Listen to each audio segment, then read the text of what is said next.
submitted.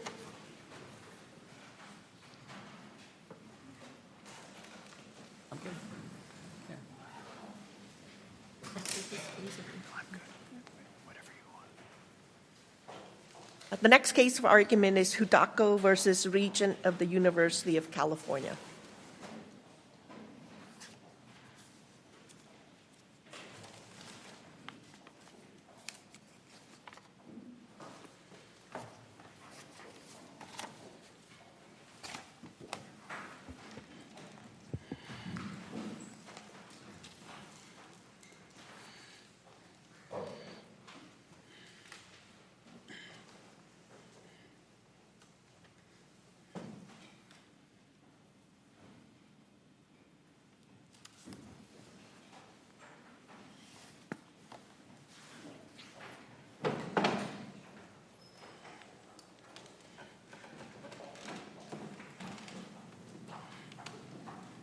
All right, good morning to all council. Before we get started, let me just note that on the appellee side, there's splitting of time and you'll get your individual clocks. So that makes it easier for us and for you to keep track of your time.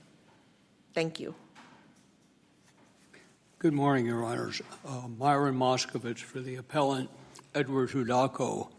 And first thing I'd like to do is withdraw the argument that the district court judge, Susan Ilston, was biased and a Holocaust denier. That part of the appellant's opening brief was written by another lawyer who got a bit carried away. And let me just leave it at that. That's an understatement. I mean, that was an outrageous statement, and I'm glad you retracted it. I but agree. It should never have been included in a brief. I speak for myself on this. I totally agree. And that's the first thing No, I recommended I to my appreciate client. that you started your argument saying that because that is completely without foundation. So Absolutely. it's a good way to start the argument. Well, thank you. But I couldn't let that pass. The other thing about the brief is it gets very involved in a culture war between the pro and anti-trans groups, and there's no need for this court to get into that at all. This is a very simple case. It's a case where government doctors sliced open the arm of a teenager to insert drugs that would inhibit his natural development through puberty without the consent of his father. That's what this case is about. And the cases on the rights of parents to control and be involved in their children's upbringing go way back. I sent a letter to the court yesterday with some cases that I'll be mentioning, so I won't bother including the sites. In Troxel versus Granville, the Supreme Court in 2000. Can you, counsel, clarify and define for me what is the clearly established right that the plaintiff is advancing in this case? The clearly established right is the right not to have your kids sliced open and have drugs inserted into them that will change their development without the parents' consent. So it's a right to make determinations of medical care for minor children? Yeah. But what about the custody order in this case? Pardon me? What about the custody order in this case? The order from the Contra Costa judge, there were two orders. One gave the UCSF doctors the general power to treat the kid for the trans conversion. I'm talking about the plaintiff's right. So you define the right as the right of a parent to make decisions, medical decisions for their minor child. Exactly. But the order in this case has the right to weigh in only in the event of surgery, right? So I'm asking you to address the implication of the order on your clearly established right in this case. Here's what the order says. Now, keep in mind, this was a hotly contested divorce. a big fight about custody, which parent had the right to control the minor's medical situation, and the Contra Costa judge gave most of those rights to the mother and not to my client, except one.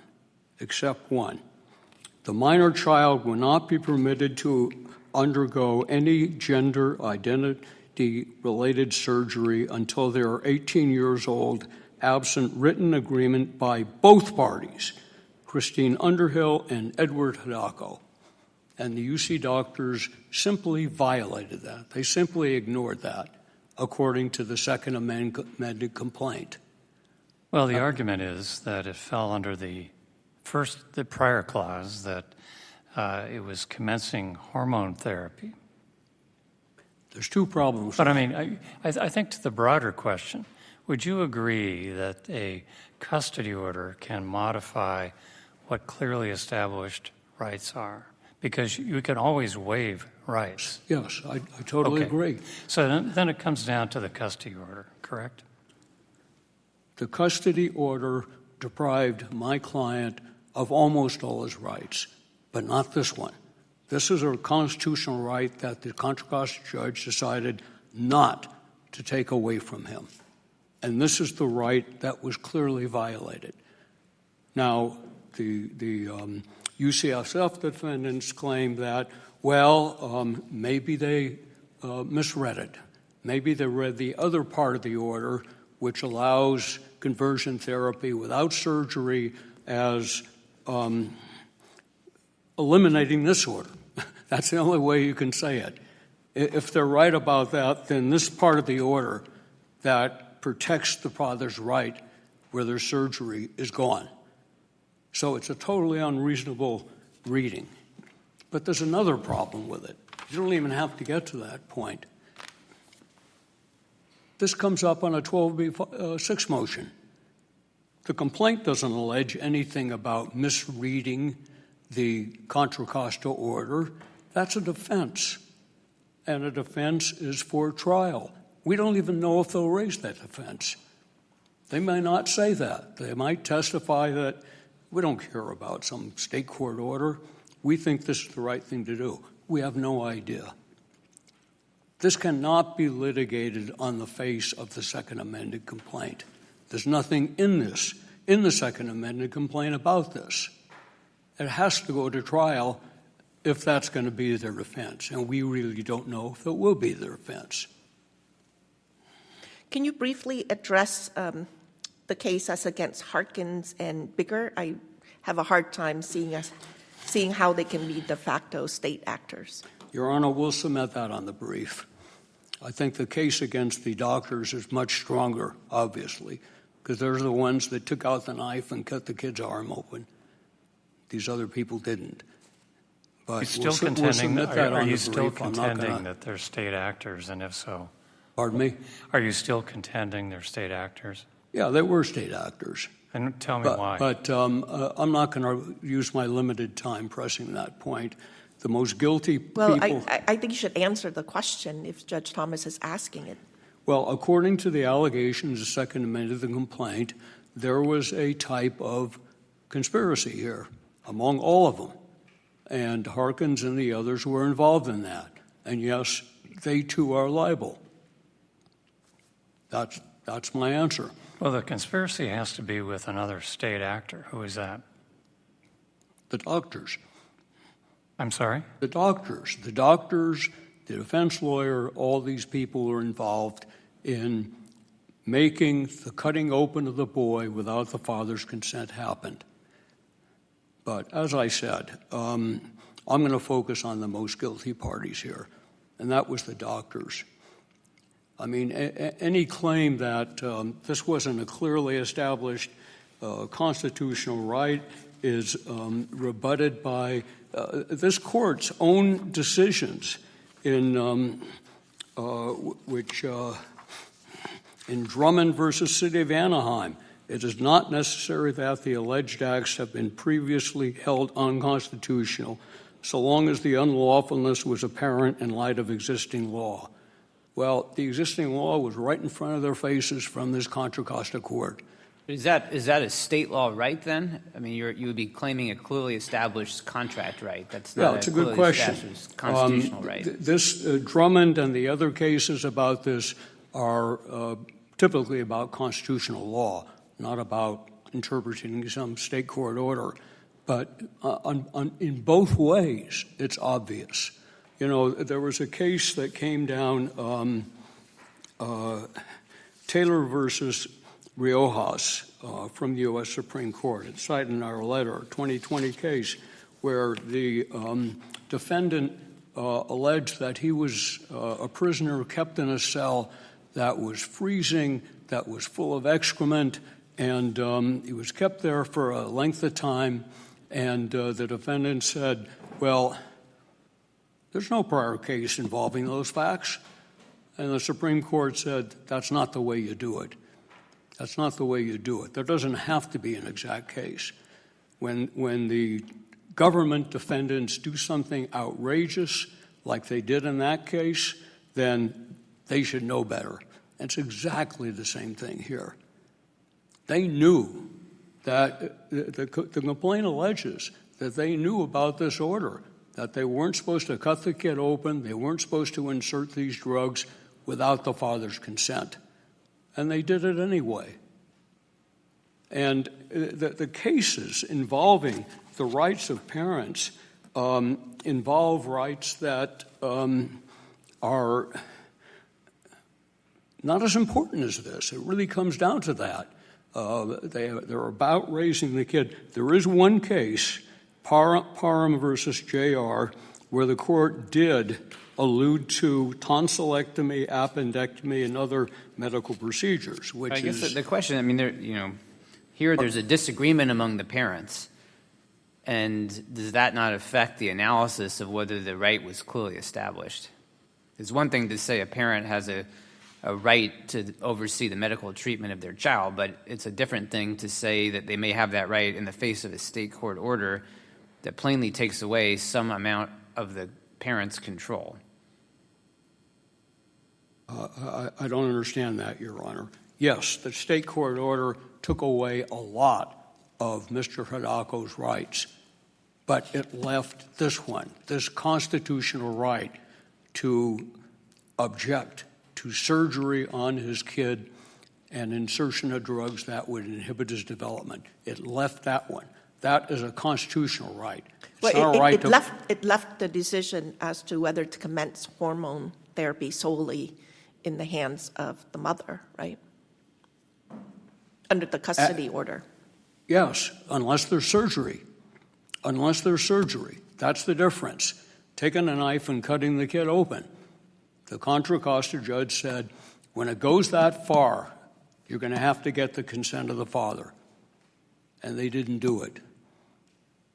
To me, it's outrageous. When I first picked up this case, my first thought went to my own son. I have a 14-year-old boy, and he's just started high school.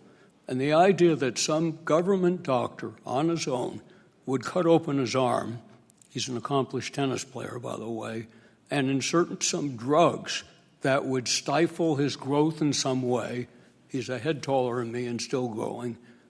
It's appalling. I can't think of a worse thing the government could do.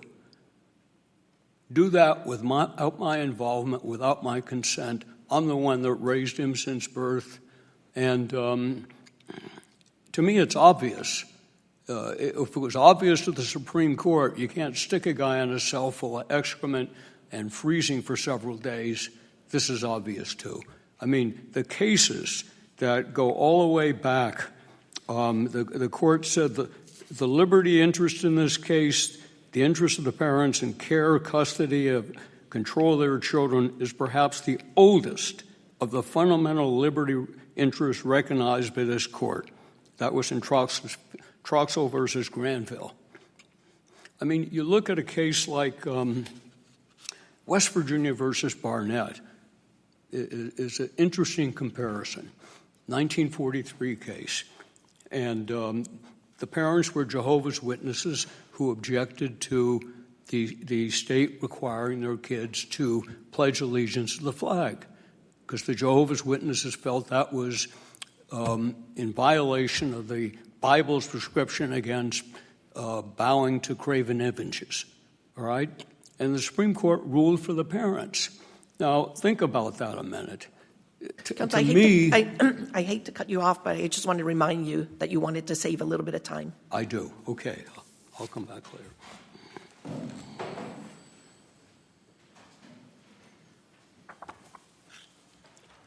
Good morning, Your Honors, and may it please the Court. Robert Dato for the UC Regents defendants. We agree with the general proposition here that it all comes down to this custody order, because that defines, by Mr. Hudako's own complaint, what this alleged constitutional right is. On the one hand, you've got paragraph 7A that says hormone therapy is permitted. You have 7B that says Mr. Hudako can still veto gender identity-related surgery. How do you read those two provisions together so that both of them have meaning? Here's how. It can't mean what Mr. Hudako says it means. What it has to mean is gender identity-related surgery means permanent physical changes. If that's what that means, then both of these provisions make sense. You can go ahead and do the hormone therapy. That obviously was a vigorously contested issue in the state court. The state court ruled as it did. What Mr. Hudako is saying is, oh no, you can have hormone therapy. You just can't deliver it through an implant, because pursuant to Mr. Hudako's own complaint, there are 3 ways to deliver the same hormone: injections, pills, implant. So what his theory is, oh no, what the state court said is you can't give hormone therapy through an implant. There is nothing in that custody order that would support that construction of the order. That doesn't make any sense. What the court was doing is it was separating it into 2 piles, basically. One is therapy, one is permanent surgery. That makes sense from a state court custody order perspective. What about the allegation that it was billed as surgery? It's not a problem. I understand it. That's what it says. That's fine. But it doesn't make any difference here, because, again, you're trying to reconcile, you're trying to harmonize 2 provisions of a state court order. And that is the interpretation that makes sense. But even if that is wrong, it is certainly, as Judge Ilston found, a plausible interpretation of this order. And if it's a plausible interpretation of the order, then you certainly have no clearly established constitutional right based on it. And so that's why the qualified immunity ruling must stand. And it must stand on a 12b6 motion. It's the perfect case for a 12b6 motion because, again, it does all come down to that custody order. That's what defines, under his own allegations, the alleged right in this case. Well, he's trying to use cases like Parham, Troxel to define it at a much higher level, which is the right of parents to make medical decisions. But you're saying that's too high of a level of generality. Correct. As we've contended in the briefs, that's far too high a level. What is required here is any reasonable doctor that read this order would absolutely know that he couldn't do hormone therapy through an implant. That's the only way Mr. Hudako's theory works. And that is wrong. So there can't possibly be a clearly established constitutional right based on the facts of this case, because his rights were so limited by this state court order. That, again, is beyond the federal court's purview by Rooker-Feldman. So that's what sets the stage here. It is, just Judge Thomas, all about the custody order. What about the intentional infliction claim, which doesn't have some of the same clearly established law overhang? And sure, and there are some distinctions. I agree with you, Judge Press, they do. But again, one has to look at, first of all, how can it be outrageous conduct to follow the dictates of a court order? That's simply not outrageous conduct. But more to the point, Mr. Hudako never alleges that this form of delivery of hormone therapy was what caused him harm. It's all about hormone therapy in general, and we all know he's very opposed to that. That's what his allegation is. It's not that this particular delivery system caused it. It's hormones in general. Or hormones in general, that therapy was allowed by the state court. That can't be outrageous conduct. It's a matter of law. I mean, I think his argument is this was surgery, and surgery is broader than the way you've defined it. Maybe not clearly established, but his position would be it is, and there was a, it's not like taking a pill. There was something more invasive that happened here, and it was billed as surgery, so it's at least a factual question. No, because again, he doesn't tie any of that. First of all, that's not in his complaint in terms of there's a difference in the delivery system. That's nowhere in his complaint. That can't even be inferred from his complaint. He never made this distinction in his complaint. He just said it's surgery and it's prohibited. But it has to be viewed in the context of what was permitted under the state court order. Hormone therapy was, so that can't be it. It's got to be something more. And he doesn't have anything more in his complaint, and nothing from which you can infer anything more. And on that basis, 12b-6 on the intentional infliction was properly sustained.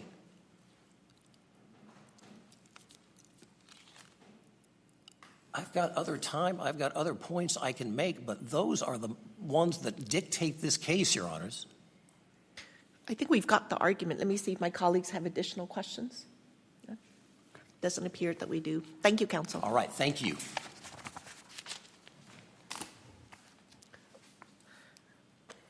Mr. Wilson, just a minute. There are others. Counsel had split their time, so I have Mr. Wilson and Ms. Hansen left to argue. Good morning, Your Honors. Mark Wilson for the appellee Daniel Harkins. I'm going to be brief, partially because I have to be.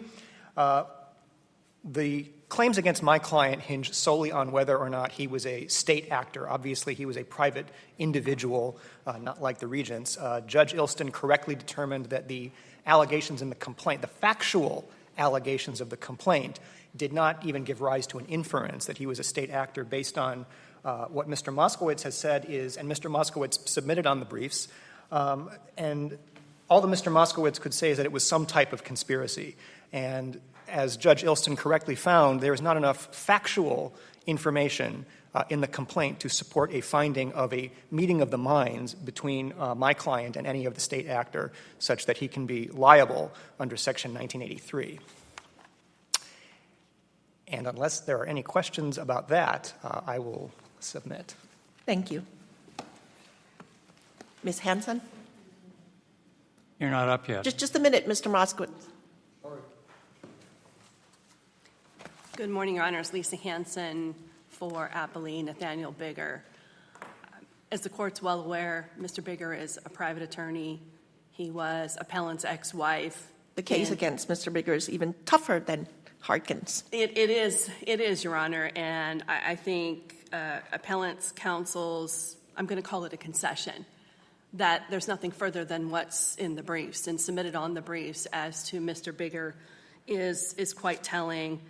And the reality of this is the allegations in the second amended complaint did not, as the U.S. Supreme Court has said, cross the line from the conceivable to the plausible.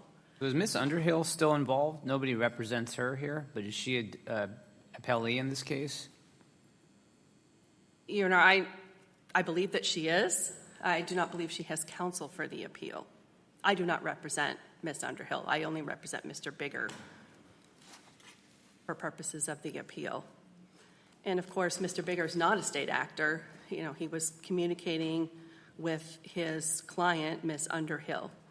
And with that, Your Honors, unless the court has any questions, I would submit. Thank you, counsel. All right, Mr. Moskowitz.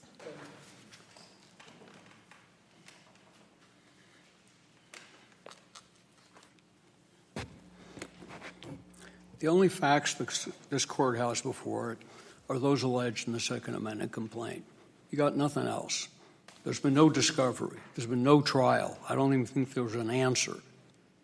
So when counsel gets up here and say, here's what these doctors did, they read that order this way and not that way, Where does that come from, other than the imagination of counsel? There's no testimony. There's no evidence of that. It might have happened. If a doctor gets on the stand and testifies the way he said, we're going to ask for an order from the trial court interpreting the document. The specific controls the general. It's a standard rule of contract interpretation. There's one provision about surgery. That controls over the general ones over the other ones. Okay? But it doesn't matter. At this point in the litigation, for all we know, a doctor's going to go up and testify, I don't care anything about those Contra Costa orders. I believe in conversion surgery, and I'm going to do it anyway. That could happen, or it could not happen. We have no idea. All right. Thank you, counsel. Okay. Thank you to all counsel. We appreciate your argument this morning. The matter submitted.